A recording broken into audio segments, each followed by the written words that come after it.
দেখো প্রভাস, রীতি এবার বড় হচ্ছে। এবার ওর একটা পার্সোনাল রুম দরকার, ওর পড়াশোনার জন্য। মাত্র 5 বছর বয়স মেয়েটার, এখনই কি দরকার আছে? আমাদের ফ্ল্যাটে মাত্র 2টো রুম, একটাতে মা থাকে আর একটাতে আমরা থাকি। নতুন ফ্ল্যাট নেওয়ার মতো ক্ষমতা নেই এখন। তাহলে রীতি কি মায়ের কাছে থাকবে? প্রভাস বলল, তুমি কি পাগল হয়ে গেলে? তোমার মায়ের সাথে থেকে থেকে তো পড়াশোনা মাথায় তুলেছে মেয়ে। সারাক্ষণ বকবক, ভালো কিছু তো শেখাতে পারেন না, সব সময় খালি আদিক্ষেতা। দেখলে গা জ্বলে যায় আমার। শোনো, মায়ের জন্য তুমি এবার অন্য কিছু ব্যবস্থা করো। ওই ব্যাকডেটেড বুড়িকে নিয়ে আর পারা যাচ্ছে না। বাড়িতে বন্ধু বান্ধব আসলেই ওনার সমস্যা, মানুষের সাথে ভালোভাবে কথা বলতে পারেন না। এখনও সেই বাবা বাছাতেই পড়ে আছেন। ওনার জন্য আমার লাইফটা হেল হয়ে গেল। সোসাইটিতে মান সম্মান থাকলো না আর। বিয়ের আগে বলনি কেন তোমাদের এরকম ফ্যামিলি স্ট্যাটাস? তাহলে আমি অন্য কিছু ভাবতাম। শোনো, তুমি যে কোনো একটা বেছে নাও। না হয় আমি থাকবো, আর না হলে তুমি থাকো তোমার মাকে নিয়ে।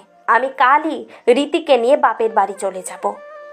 পরের দিন প্রভাস নিজের মায়ের কাছে এসে বলল, মা, তোমার সাথে কিছু কথা ছিল।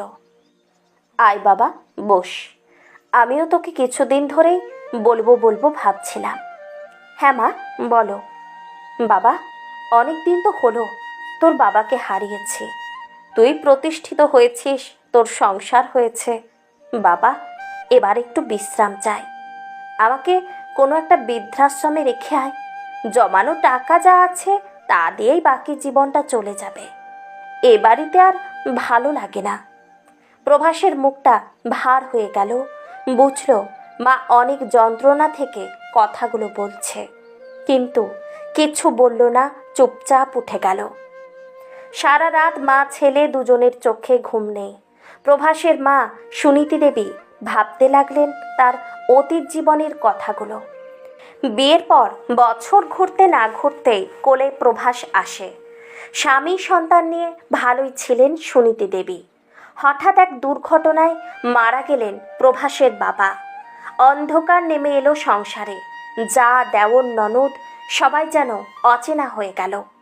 চারিদিকে সব মানুষগুলো বদলে যেতে লাগলো। দুমুঠো খাওয়ার জন্য খোটা শুনতে হতো প্রায়ই। শেষে সুনীতি দেবী ছোট্ট প্রভাসকে নিয়ে আশ্রয় নিয়েছিলেন বাবার বাড়িতে। তারপর বহু কষ্টে বড় করলেন প্রভাসকে। প্রভাস বড় হলো, চাকরি পেল, জানালো অফিসের কলিগ ডোনাকে ভালোবাসে সে। সুনীতি দেবী নির্দ্বিধায় ছেলের পছন্দকে সম্মান জানিয়ে বিয়ে দেন ওদের। তারপর প্রভাস ফ্ল্যাট নিল শহরে। ঘরে ছোট্ট রাজকন্যা রীতি এলো। একটু সুখের মুখ দেখেছিলেন সুনীতি দেবী, কিন্তু ভগবান বোধহয় এত সুখ রাখেননি কপালে।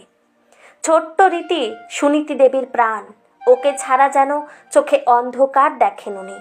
একদিন মামার বাড়ি গেলে রাতে ঘুম হয় না তার। সেই ছোটবেলা থেকে কোলে পিঠে করে মানুষ করেছেন তিনি ছোট্ট রীতিকে। ছেলে বৌমার কর্মজীবনে কোনো অসুবিধা আসতে দেননি।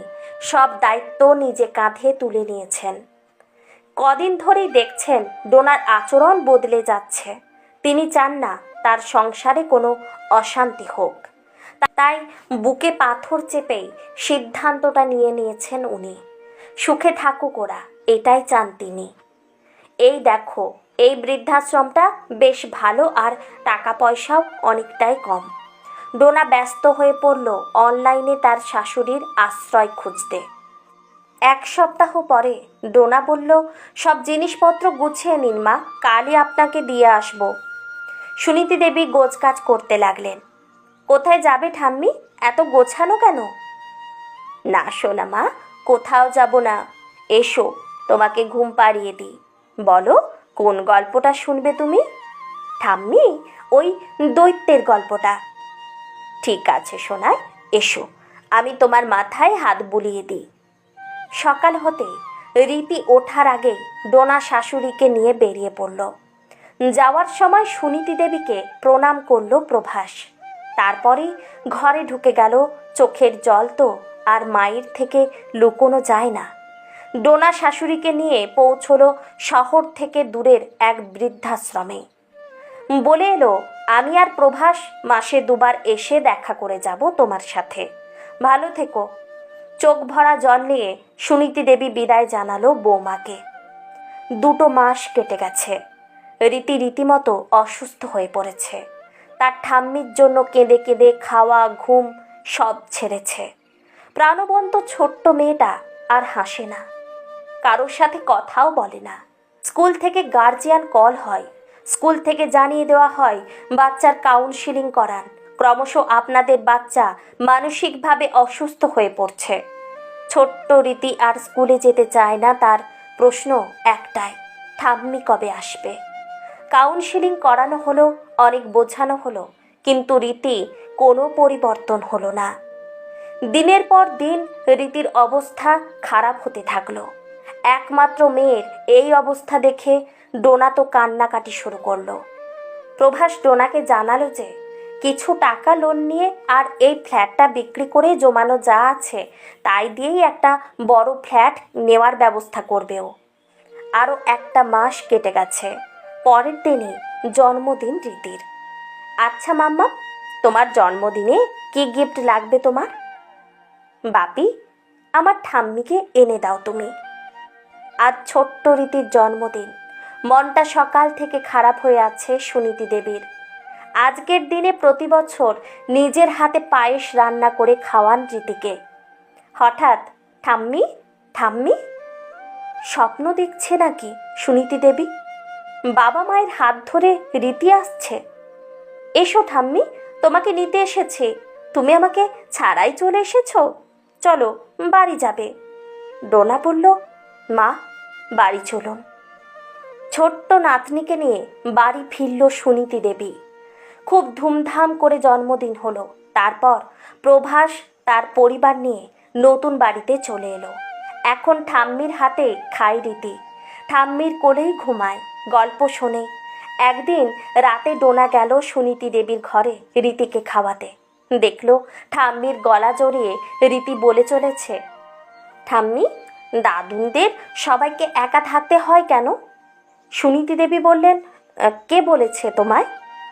মাম্মাম বলছিল যে, তাই জন্যই তো তুমি আমাকে ছেড়ে চলে গেছিলে, তাই না? তোমার সাথে সারাদিন খেললে মাম্মাম বকে।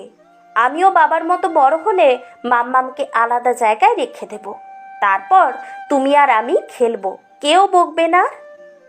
চমকে উঠল ডোনা এসব কথা শুনে। সুনীতি দেবী বললেন, এরকম কথা বলতে নেই সোনা, সবাইকে একসাথে থাকতে হয়। কিছুদিন পর ডোনা হঠাৎ করে অসুস্থ হয়ে পড়ল। শরীরে শক্তি নেই, আর উঠে দাঁড়ালে মাথা ঘুরছে, পা মুখ পেট ফুলতে শুরু করেছে। ডাক্তার দেখানো হলো। বেশ কিছু টেস্টের পর জানা গেল 2টো কিডনি তাদের কার্যক্ষমতা হারাচ্ছে ক্রমশ। বন্ধু বান্ধবরা দূরে সরে গেল সব। ডোনা দিনরাত বিছানায় পড়ে থাকে। শাশুড়ি দিনরাত আগলে রাখে, ওকে খাওয়ায়, মাথায় হাত বুলিয়ে ঘুম পাড়ায়। চোখ থেকে জল ঝরে ডোনার। 1 মাস পর অপারেশনের পর ডোনা বাড়ি ফিরল। ও মোটামুটি সুস্থ। সুনীতি দেবী নিজে থেকে নিজের একটা কিডনি দিয়ে দিয়েছেন বৌমাকে সুস্থ করার জন্য। বেশি বয়সের জন্য একটু সমস্যা হচ্ছিল প্রথমে, যদিও অপারেশনের আগে কিডনি ডোনার নিয়ে সমস্যা হচ্ছিল। তখন সুনীতি দেবী এগিয়ে আসেন। বাড়ি ফিরেছে ডোনা। সুনীতি দেবী 1 গ্লাস ফলের রস নিয়ে বললেন, বৌমা এটা খেয়ে নাও। ডোনা এবার হাউমাউ করে কেঁদে ফেলল। ক্ষমা করো মা, অপরাধ করেছি আমি। সুনীতি দেবী হেসে বললেন, মায়ের কাছে সন্তান কখনো অপরাধী হয় না মা। মায়ের কাছে সন্তানের জন্য শুধু থাকে স্নেহ আর অফুরন্ত ভালোবাসা।